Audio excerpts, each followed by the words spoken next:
하나님 말씀 구약 성경 레위기 3장 1절입니다.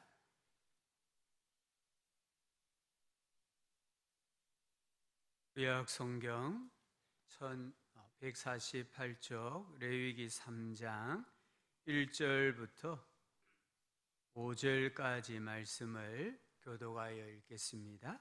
사람이 만일 화목제의 제물을 예물로 드리되 소로 드리려면 수컷이나 암컷이나 흠 없는 것으로 여호와 앞에 드릴지니 그 예물의 머리에 안수하고 회막문에서 잡을 것이요 아론의 자손 제사장들은 그 피를 제단 사방에 뿌릴 것이며 그는 또 그 화목제의 제물 중에서 여호와께 화제로 드릴지니 곧 내장에 덮인 기름과 내장에 붙은 모든 기름과 그 콩팥과 그 위에 기름 곧 허리 쪽에 있는 것과 간에 덮인 거풀을 콩팥과 함께 떼어낼 것이요. 같이 읽읍시다. 아론의 자손은 그것을 제단 위에 불 위에 있는 나무 위에 번제물 위에서 살을 찌니 이는 화제라 여호와께 향기로운 냄새니라. 아멘. 찬양대 찬양처럼 우리 앞뒤에 좌우로 한번 인사합시다. 이렇게 인사하면 좋겠습니다. 예수님을 가까이 합시다. 요즘 많은 사람들이 웰빙 이런 말을 씁니다. 또 웰빙 사회라고도 합니다. 웰빙이 무엇이겠습니까?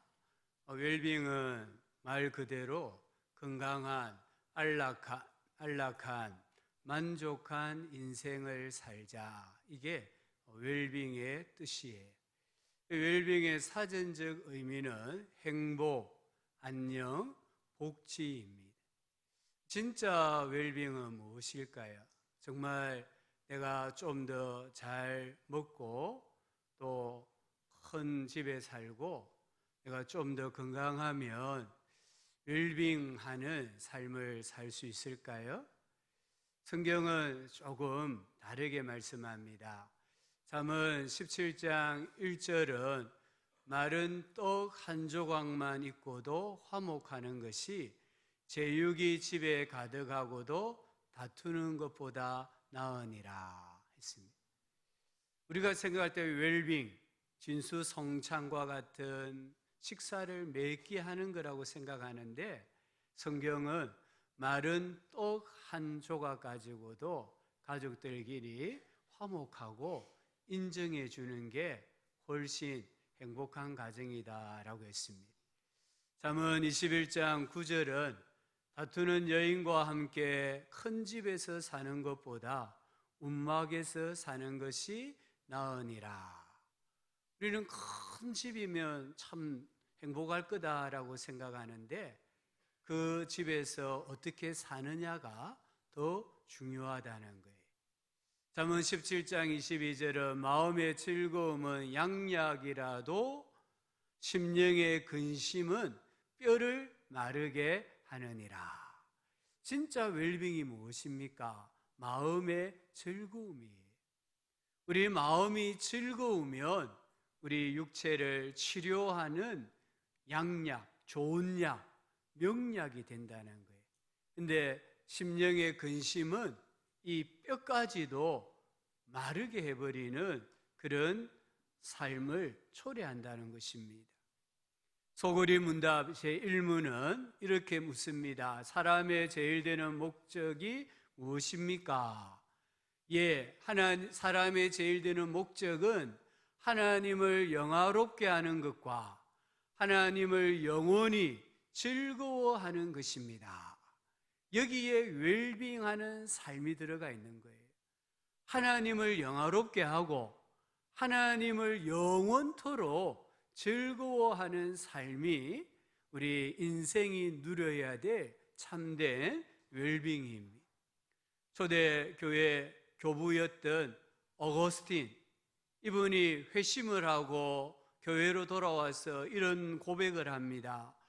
우리를 일으켜 당신을 찬양함이 우리의 기쁨이 되게 하셨으니 이는 당신을 향하도록 우리를 만드시고 우리의 마음은 당신 안에서 안식하기 전까지는 불안할 수밖에 없습니다. 이 고백에 진정한 웰빙이 다 들어가 있어요. 웰빙하는 삶이 뭡니까? 하나님을 찬양하는 거예요. 하나님을 찬양함으로 내 마음에 기쁨이 충만한 게 웰빙하는 삶이에요. 또한 우리를 하나님을 향하도록 창조하셨으니까 우리가 하나님께로 가까이 나아가는 것, 그게 진짜 웰빙이라는 겁니다. 또 한 가지는 우리 인간의 이 삶은 하나님의 마음에, 하나님 품 안에서 안식할 때에 진정한 행복, 진정한 안녕을 누릴 수가 있습니다. 우리가 레위기서를 살펴보고 있습니다. 오늘 우리가 생각하고자 하는 이 3장에 나오는 이 화목제는 우리에게 진정한 웰빙이 무엇인가, 웰빙할 수 있는 신앙생활이 무엇인가에 대하여 말씀을 하고 계십니다. 화목제의 핵심은 하나님과의 화목한 삶입니다. 우리가 1장에서 살펴본 번제는 하나님께 온전한 헌신과 감사의 예배의 형태였습니다. 그리고 2장에서 살펴보았던 소제는 특별히 우리가 일상의 노동에서, 우리가 직장에서 열심히 일한 결과물, 수확물을 가지고 하나님 앞에 감사하는 예배의 형태였어요. 오늘 3장에서 살펴보는 이 화목제는 말 그대로 화목하게 하는 제사입니다. 그런데요, 하나님과 화목하기 위해 드리는 제사가 아니라는 걸 기억해야 됩니다. 하나님과 이미 화목하게 되어진 상태에서 더 그 화목한 상태를 감사하고 기뻐하고 유지하기 위해서 드리는 예배의 형태가 화목제입니다. 내가 하나님과 지금 불화하니까, 관계가 안 좋으니까 하나님과의 관계를 회복해야 되겠다, 이를 생각해서 드리는 제물이 아니라는 겁니다. 이미 번제를 통해서 하나님과의 관계가 회복이 되어졌어요. 이 회복된 관계를 어떻게 내가 계속해서 유지해 나갈 것이냐, 그 관계에 내가 감사하고 기뻐하며 살 수 있을 것이냐, 여기에 초점을 맞춘 예배 형태가 화목제였습니다. 오늘 읽지는 않았습니다만 3장 11절 16절에 보면 이는 화제로 여호와께 드리는 음식이다 라고 합니다. 이 번제단 위에서 불을 태워 하나님께 올려드리는 이 제물의 일부를 하나님께 드리는 음식이다, 하나님이 드시는 양식이다라고 표현하고 있습니다. 이 무슨 말입니까? 이 화목제의 목적이 하나님과 교제라는 거예요. 여기 양식은 영적 양식이겠죠. 이 화목제를 드림으로 쉽게 표현하면 하나님과 내가 겸상을 하는 거란 말이에요. 하나님과 내가 관계가 너무 좋아서 서로 마주보고 식사를 한다는 겁니다. 우리 사람의 경우도 그렇잖아요. 여러분들은 누군가 식사할 때 누구와 식사를 하세요? 원수와 함께 겸상을 하십니까? 나를 싫어하고 대적하는 그런 사람들과 겸상합니까? 아닙니다. 보통의 경우는 자기와 마음이 통하는 사람, 서로 사랑하고 아끼는 사람이 겸상을 하면서 더 친목을 도모하고 우애를 도모하는 거예요. 여기 화목제도 그와 같은 거예요. 이미 하나님과 나는 화목해졌습니다. 그런데 이 화목한 관계를 더 잘 누리기 위해서 하나님 앞에 화목제를 드렸던 거예요. 오늘 3장에는 나오지 않습니다만은 레위기 7장을 읽어보면 이 화목제는 이웃과의 교제 속에서 나누는 잔치의 성격이 있었습니다.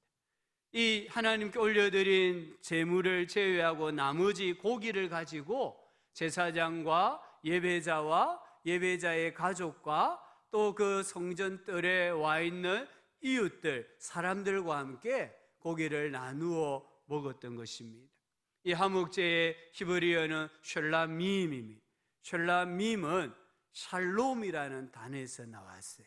샬롬 많이 들어보셨죠? 이 샬롬이란 뜻은 평화입니다. 평화와 친교 이런 뜻이에요. 다르게 말하면 관계가 좋은 상태를 샬롬 이렇게 표현하는 거예요. 이 하목제는 친교제라고도 불리고 나눔의 제사라고도 불리고 특별히 안녕의 제사, 영어로 보면 offering of well-being, 웰빙의 제사가 하목제라는 거예요. 그래서 이 하목제를 통해서 이스라엘 백성들은 웰빙하는 삶을 살 수가 있었습니다. 레위기 7장 11절에 여호와께 드릴 화목 제물의 규례는 이러하니라, 세 가지를 말합니다. 이 세 가지 경우에 화목제를 올려드렸습니다. 첫 번째는 감사를 표현하기 위해서입니다. 하나님께 감사할 일이 있는데 어떻게 내가 고백을 할까? 예물을 하나님께 드림으로 제사를 지냈다는 겁니다. 두 번째는 소원한 것을 확정하기 위해서입니다. 우리 신자들이 하나님 앞에 하나님 이런 거 해주시면 제가 하나님께 이렇게 하겠습니다 소원을 합니다. 내가 소원한 것에 대한 진정성, 그것을 확인하기 위해 또 나타내기 위해 화목제를 올려드렸어요. 세 번째는 사랑을 고백하기 위해서입니다. 레위기 7장 16절에는 자원하는 것이라고 나오는데 이건 사랑을 고백하는 거예요. 하나님께 내가 특별히 기도 응답받은 게 없습니다. 하나님께서 내게 특별히 뭔가 이루어 주신 것도 없습니다. 그런데 내 마음에 너무 감사가 나오는 거예요. 내 마음이 너무 감사하고 기쁜 거예요. 이리 봐도 저리 봐도 감사할 게 없는데, 특별히 내가 기도해서 응답받은 것도 없는데 하나님을 생각하니까 너무 기쁜 거예요. 너무 감사한 거예요. 그래서 하나님 앞에 예물을 드리는 게 화목제예요. 사랑하는 사람을 사랑하고 선물을 주는데 무슨 조건이 있습니까? 무조건적이잖아요. 그와 같이 이 구약의 이스라엘 백성들이 하나님 앞에 너무 모든 게 감사한 거예요. 그래서 사랑을 고백하기 위해 드리는 겁니다. 시편 116편 12절에 내게 주신 모든 은혜를 내가 여호와께 무엇으로 보답할까? 그냥 구원받은 게 너무 좋습니다. 예수님이 너무 좋습니다. 내가 예수님을 믿어서 구원받은 게 너무 감사하고 그래서 하나님께 뭔가 좀 드리고 싶어요. 그럴 때에 드리는 예배가 화목제였습니다. 신약 성경에 보면 마태가 나오잖아요. 이 마태는 레위라고도 하거든요. 마태가 예수님 만났잖아요. 예수님 통해 구원받았잖아요. 그러자 자기 집에 잔치를 열었어요. 자기 집에 잔치를 열고 자기와 같은 세리를 불렀습니다. 창기를 초대했습니다. 죄인들을 초대했습니다. 그리고 예수님도 초대했습니다. 자기를 불러주신 예수님 생각하니까 너무 기쁜 거예요. 그래서 엄청난 돈을 투자해서 큰 잔치를 벌리고는 자기가 예수 믿어 구원받은 것을 사람들에게 자랑했던 거예요. 일종의 화목제와 같은 거예요. 오늘 이 화목제물의 예물의 특징을 보면 다른 제사와 조금 다릅니다. 오늘 3장 1절에 보면 화목제의 제물을 예물로 드리되 소로 드리려면 수컷이나 암컷이나 흠 없는 것으로 여호와 앞에 드릴지니. 물론 다른 제사의 제물도 흠이 없는 것이어야 합니다. 그런데 여기서는 암컷도 해당이 됩니다. 수컷만 드려야 되는데 다른 제사는 암컷도 이 화목제로는 드릴 수가 있었습니다. 왜 그렇습니까? 화목제는 뭐라고 했습니까? 일종의 천국 잔치라고 했죠. 사람들과 고기를 나누어 먹는 거예요. 그래서 암수를 구분하지 않고 하나님 앞에 바치게 했던 것입니다. 또 한 가지, 여기 3장 1절에 흠이 없어야 된다고 했는데 유일하게 하나님 앞에 사랑을 고백하면서 드리는 제물은 흠이 있어도 괜찮았습니다.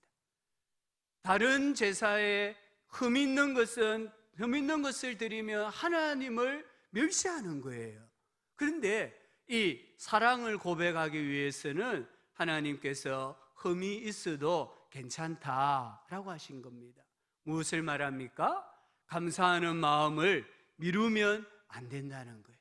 내가 길을 가는데 갑자기 마음에 하나님을 사랑하는 마음이 확 솟아올라요. 갑자기 길을 가는데 예수님이 너무 좋은 거예요. 그럴 때 어떻게 합니까? 감사를 바로 표현하라는 거예요. 내일 하지, 다음에 하지. 우리 집에 흠이 없는 동물이 없으니까 흠 없는 동물이 생기면 내가 하나님 앞에 감사하지, 그러면 안 된다는 거예요. 우리 사람의 마음은요, 간사합니다. 우리 사람의 마음과 결심은 아침에 먹었던 거하고 점심때하고 저녁때하고 달라요. 그래서 하나님께서는 너가 내게 사랑을 고백하고 싶으냐? 그러면 좀 흠이 있어도 괜찮다.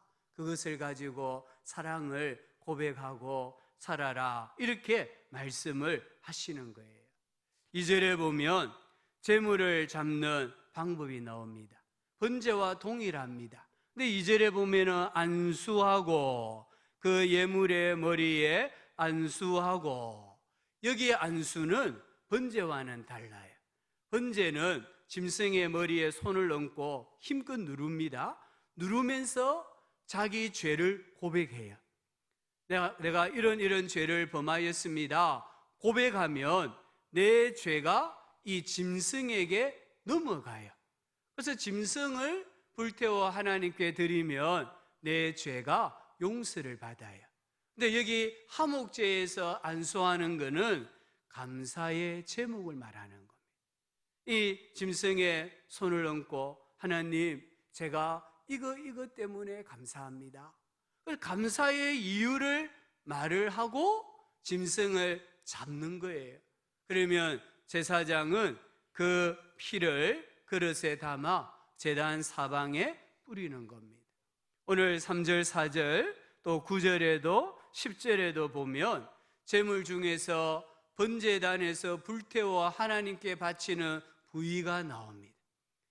짐승 전체가 아니고 일부분만 태웠는데 3절, 4절에 보니까 내장에 덮인 기름 2 콩파, 9절에 보면은 양으로 바칠 때에는 미골에서 밴 기름진 꼬리, 10절에 보면은 또 2 콩파, 10절에 간에 덮인 꺼풀, 이런 것들은 떼어내어 가지고 번제단 위에서 불로 태워야 했습니다.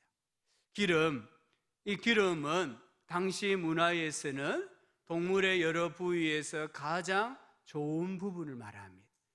동물의 이 지체 중에서 가장 좋은 부위를 내장에 덮인 기름이라고 생각했습니다. 그래서 성경에 보면은 하나님의 축복을 기름진 것으로 나타내요. 우리 영혼이 잘 되고 만족할 때에 기름지다, 이런 표현을 씁니다. 한 해 농사를 지어서 최고의 밀을 수확했을 때에 기름진 밀, 이런 표현을 씁니다. 그래서 이 기름은 성경에서 어떤 번성, 풍요, 이런 것을 상징하는 것입니다. 또 여기 9절에 양의 꼬리에 기름을 바치라고 합니다. 지금은 이런 양을 볼 수가 없지만 문헌에 보면은 이 당시에 아라비아 양들 중에는 긴 꼬리를 가진 양이 있었대요. 이 꼬리에 지방을, 기름을 축적을 하는 겁니다. 다 큰 양은 꼬리의 기름의 양이 한 20kg이 훨씬 넘었대요, 무게가. 그래서 이 고대 팔레스틴 사람들은 이 양의 꼬리를 아주 맛있는 부분으로 여긴 거예요. 근데 그 꼬리를 잘라서 하나님께 바치라고 합니다. 기름은 풍요의 상징입니다. 이 기름을 구별하여 하나님께 불태워 드리는 것은 하나님께 가장 좋은 것을 드린다라는 믿음의 행위였습니다. 또 콩팥을 구별했습니다. 콩팥은 우리 장기 중에 가장 중요한 장기입니다. 이 콩팥은 사람의 생각과 감정이 생겨나는 것으로 이해를 했습니다. 또 간을 구별하여 드렸습니다. 간은 피를 만드는 기관으로 인식했습니다. 피는 곧 생명입니다. 그래서 간을 드렸다는 것은 나의 생명을 하나님께 드립니다, 이런 의미가 있는 거예요. 이 하나님께 바친 부위는 사실은 우리는 매우 싫어하는 부위입니다. 우리가 고깃집에 가더라도 기름 덩어리 있는 건 안 먹잖아요.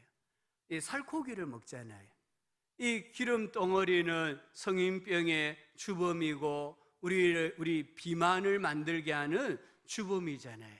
그런데 하나님께는 이런 기름이 덮인 부분을 하나님께 바쳤다는 거예요.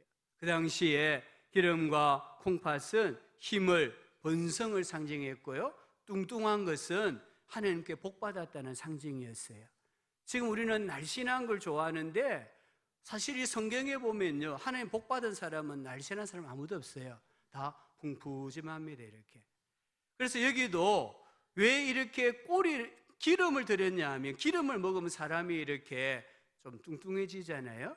그래서 그게 좋은 거란 말이에요. 귀한 거란 말이에요. 그걸 하나님 앞에 바치는 거예요. 예배자가 하나님께 최고의 것을 드리고 가장 큰 힘을 드리고 가장 깊은 감사를 드리고 생명까지 하나님께 드립니다. 이 신앙의 고백으로 이렇게 구별하여 드린 겁니다. 화목제는 생명의 주인이신 하나님을 인정하는 제사입니다.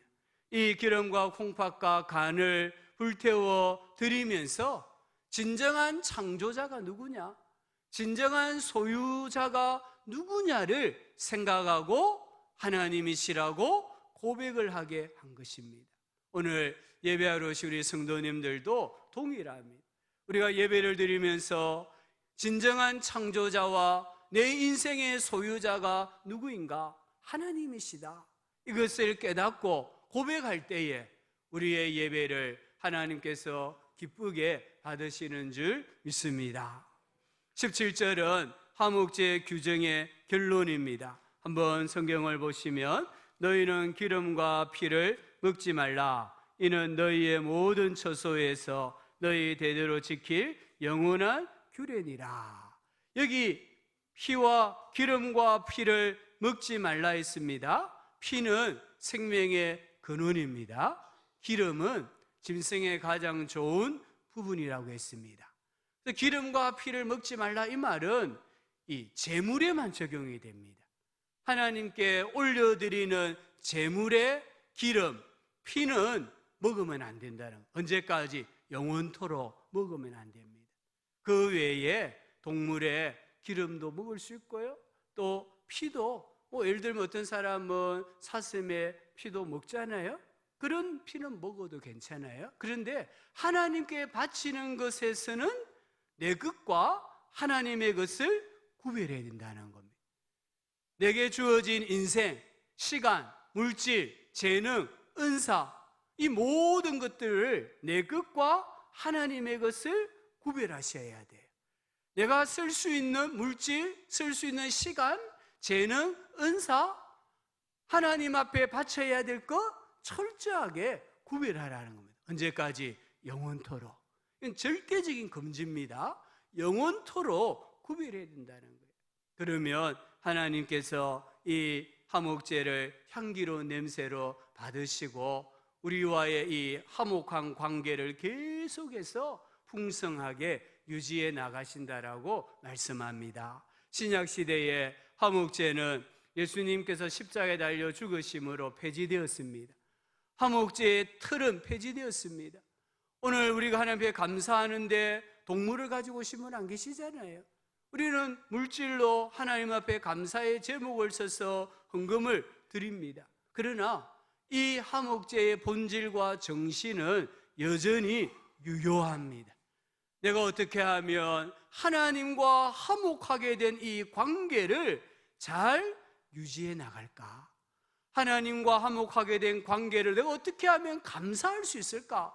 어떻게 하면 기뻐할 수 있을까? 늘 우리는 생각해야 되는 거예요. 로마서 3장 25절에 이 예수를 하나님이 그의 피로써 믿음으로 말미암는 화목 제물로 세우셨으니, 이미 예수님께서 화목 제물로 십자가에 달려 죽어주셨습니다. 그 은혜로 우리는 하나님과 화목하게 되었습니다. 이제 우리는 하나님의 가족이 되었습니다. 하나님을 아버지라고 부르고 믿는 신자들을 형제 자매라고 부르게 되어졌습니다. 우리 예수님께서 십자가 사역으로 완성해 놓으신 이 하나님과의 화목, 나아가서 사람과 사람의 화목을 계속해서 유지하고 발전시켜 나가야 합니다. 로마서 5장 1절에 그러므로 우리가 믿음으로 의롭다 하심을 얻었은즉 우리 주 예수 그리스도로 말미암아 하나님으로 더불어 화평을 누리자고 했잖아요. 어떻게 하나님으로 더불어 화평을 누릴 수 있겠습니까? 하나님과 화목하셔야 됩니다. 한번 따라합시다. 하나님과 화목하자. 고린도서 5장 20절에 너희는 하나님과 화목해라. 하나님과의 화목하는 삶에 있어서 가장 중요한 것은요, 감사하는 마음이에요. 제가 지난 시간에 한 가지 예화를 들었잖아요. 세계 7대 불가사의가 뭐냐? 우리는 로마에 있는 콜로세움, 또 요르단에 있는 고대 도시 페트라, 이런 것들이 7대 불가사의라고 배웠어요. 근데 한 초등학교 어린 아이가 뭐라고 답을 썼다고 했습니까? 볼 수 있는 거, 들을 수 있는 거, 말할 수 있는 거, 느낄 수 있는 거, 웃을 수 있는 거, 생각할 수 있는 거, 사랑할 수 있는 것이 불가사의라고 적었다 했잖아요. 이것뿐만 아닙니다. 모든 게 불가사의입니다. 우리는 매일 기적 속에 살아갑니다. 그럼에도 우리의 삶은 불평과 원망과 짜증으로 가득하지 않습니까? 왜 그렇습니까? 하나님과 화목하지 않기 때문입니다. 하나님과의 화목을 유지하는 데 가장 중요한 것은 감사와 기쁨입니다. 감사로 제사하는 자가 하나님을 영화롭게 한다고 했습니다. 구약의 이 성도들은 자신의 이 동물의 콩팥을 자신의 콩팥을 드리는 심정으로 하나님께 드렸다고 했잖아요. 간을 드렸다고 했잖아요. 자신의 감정과 생각, 생명을 하나님께 드렸습니다. 간은 히브리어로 카베드입니다. 뜻은 무겁다입니다. 이 간은 우리 장기 중에 가장 무거운 거예요. 이 간은 생명의 자리입니다. 이 간을 제물로 드렸다는 것은 하나님을 무겁게 생각했다는 말입니다. 하나님을 무겁게 생각하는 게 뭡니까? 하나님을 경외하는 겁니다. 하나님을 두려워하는 겁니다. 이게 무겁다라는 의미예요. 이 구약의 성도들은 하나님을 경외하는 마음으로 간을 드리는 거예요. 자신의 생명이 하나님께로부터 왔다라는 것을 고백하는 믿음의 고백으로 간을 하나님께 올려드리는 거예요. 하나님께 전부를 올려드렸습니다. 우리 신약의 성도들이 예배 시간마다 하나님께 드려야 될 기름, 콩팥, 간이 무엇입니까?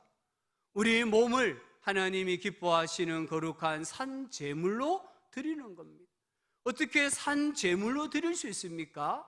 로마서 12장 2절은 너희는 이 세대를 본받지 말고 오직 마음을 새롭게 함으로 변화를 받아 하나님의 선하시고 기뻐하시고 온전하신 뜻이 무엇인지 분별하도록 하라.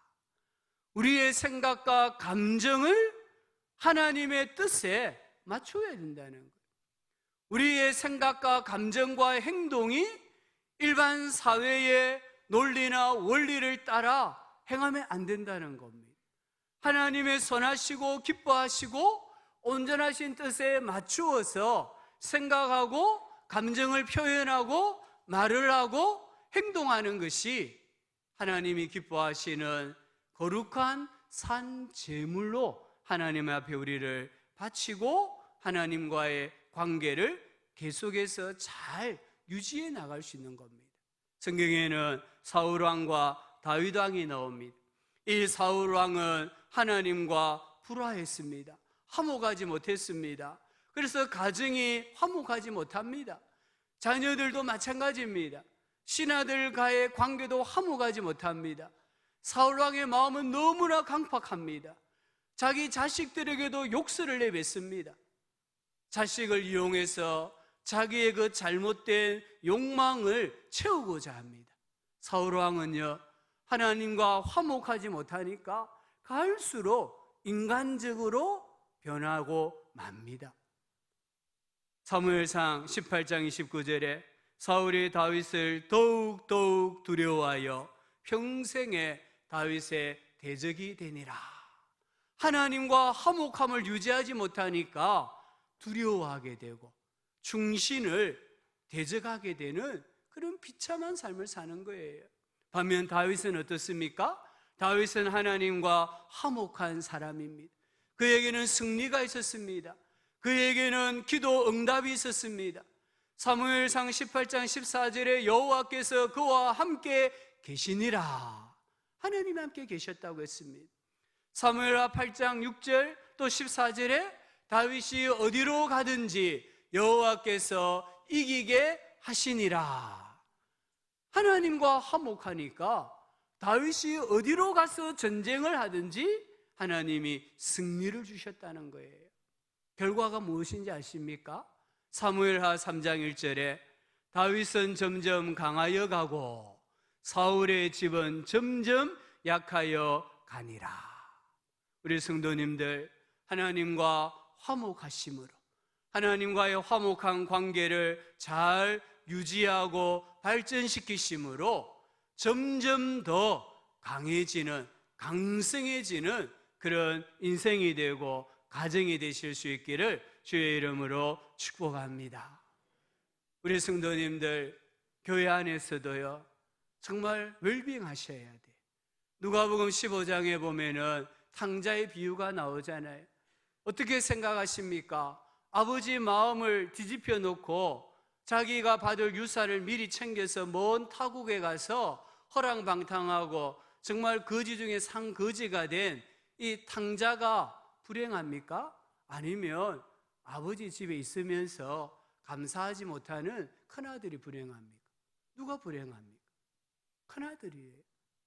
큰아들이 불행한 거예요. 이 큰아들은 아버지 말씀처럼 아버지의 것이 전부 다 자기 거예요. 그런데도 이 큰아들은 감사가 없어요. 불평해요. 아버지의 뜻을 거스러요. 자기 동생을 미워해요. 교회 안에서 신앙생활 하시면서요, 기쁘게 신앙생활 하십시오. 감사하면서 하시고요. 지금 아버지 집에 와 있잖아요. 하나님의 것이 다 내 것인데 뭐가 우리가 부족해서 자꾸만 원망하고 불평하고 짜증을 부립니까? 하나님 앞에 감사하면서 웰빙하는 우리 성도님들 되시기를 바랍니다. 하나님과 화목하십시오. 하나님과 화목하면요, 너무너무 편합니다. 내가 지금 관계가 좋은 사람과 길을 가면 편하잖아요. 근데 원수와 같이 길을 가면 너무 불편해요. 하나님과 화목하십시오. 그러면 하나님이 내 인생에 동행해 주십니다. 창세기 5장 24절에 이 창세기 5장은 아담의 계보를 말씀하는데요, 그 중에 에녹이라는 인물에 대해 이렇게 말씀합니다. 에녹이 하나님과 동행하더니 하나님이 그를 데려가심으로 세상에 있지 아니하였더라. 에녹이 300년을 하나님과 동행했는데 동행한 결과가 무엇이냐? 하나님이 그를 죽음을 경험하지 아니하고 하나님의 나라 천국으로 데리고 가셨다는 거예요. 거기 5장을 읽어보면 모든 사람이 죽었다라고 했습니다. 그런데 에녹은 죽었다라는 표현이 없고 하나님께서 데려가셨다라고 말씀하고 있습니다. 에녹이 300년 동안 하나님과 동행할 때에 쉬웠겠습니까? 어려웠겠습니까? 만약에 에녹이 하나님이 내 비위를 맞추어야지 생각했다고 하면 정말 힘들었을 거예요. 그런데 내가 하나님의 비위를 맞추어야지 생각했다고 하면 300년 동행하는 길이 며칠처럼 정말 쉽고 즐겁고 가벼웠을 거예요. 많은 분들이 하나님이 자기 비위를 맞추기를 원합니다. 하나님께 내 기도를 들어달라고 땡깡을 부립니다. 하나님께서 다르게 응답하시면은 하나님이 이룰 수 있냐고 하나님을 원망합니다. 신앙을 버리기도 합니다. 잘못해서 자기가 어려움을 당하는데 하나님을 원망하고 하나님을 탓합니다. 에녹은, 저는 생각합니다, 에녹은 철저하게 높은 사람의 비위를 맞췄다고 봅니다. 하나님께 비위를 맞추니까 인생이 너무너무 쉬운 거예요. 제 아들이 며칠 전에 저희 부부와 함께 이기대 순환도로를 아침에 한번 걸었어요. 이 아들이 그 길을 이제 거의 오르막을 다 올라가면 또 조금 평지가 나오잖아요. 그때쯤 왔을 때에 아빠하고 엄마하고 이야기하면서 걸으니까 쉽대요. 자기는 오르막이 계속 있어서 힘들 줄 알았는데 저희 부부와 같이 이런 이야기 저런 이야기 하면서 걷다 보니까 어느새 이 고바위는 다 올라와 있더라는 거예요. 우리가 하나님과 동행한다고 해서 인생의 이 고난이 확 줄어들지 않습니다. 제 아이가 저희 부부와 함께 그 길을 걸어갔다고 해서 이기대 성당에서 SK 입구까지 3.8km인데 그 3.8km가 3km로 줄어드느냐? 아닙니다. 2km로 줄어드느냐? 그것도 아닙니다. 동행하지 않는다고 3.8km가 5km가 되느냐? 그것도 아닙니다. 그러나 하나님과 동행하는 삶을 살면 그 3.8km를 쉽게 걸어간다는 거예요. 아, 어렵다 이런 마음이 안 든다는 거예요. 힘들다 이런 마음이 안 든다는 거예요. 언제 여기까지 왔지? 이렇게 감탄사를 바라게 된다는 것입니다. 우리 성도님들 하나님과 화목하셔야 돼요. 그러면은 하나님과 소통이 됩니다. 하나님과 화목하면은 하나님께 부탁도 할 수 있습니다. 화목하지 않은데 관계가 안 좋은데 어떻게 부탁을 할 수 있습니까? 관계가 좋아야 하나님 이 기도 좀 들어주세요. 하나님 제 사정 좀 이해해 주세요. 부탁할 수 있는 거예요. 그러면 하나님이 들어주시는 겁니다. 우리 성도님들 정말 이 화목제의 본질을 꼭 회복하셔서 하나님과 동행하심으로 인생에 막힘이 없고 인생이 쉽고 평탄해지기를 주님의 이름으로 축복합니다. 웰빙 어려운 거 아니에요. 웰빙은요 결국에는 하나님과의 관계입니다. 어거스틴의 고백처럼 우리가 하나님 안에 안기면 웰빙이고요, 하나님의 품에 안기지 못하면 그건 만족이 없는 불행한 삶이 되는 거예요. 하나님과 관계가 바를 때 얻어지는 삶이 웰빙입니다. 욥기 22장 21절은 너는 하나님과 화목하고 평안하라 그리하면 복이 내게 임하리라. 가장 먼저는 하나님과 화목입니다. 하나님과 화목하면은 평안이 찾아옵니다. 그리고 하나님과 화목하면은 복이 임한다라고 말씀했습니다. 우리 모든 성도님들께서 하나님과 통하는 인생이 되심으로 평안해지시고 은혜도 받으시고 기쁨도 맛보시고 감사하는 마음이 넉넉해지기를 주의 이름으로 축복합니다. 그래서 영혼이 잘 되고 범사가 잘 되고 강건해지는 웰빙하는 삶을 사는 우리 성도님들 되시기를 주의 이름으로 축복합니다.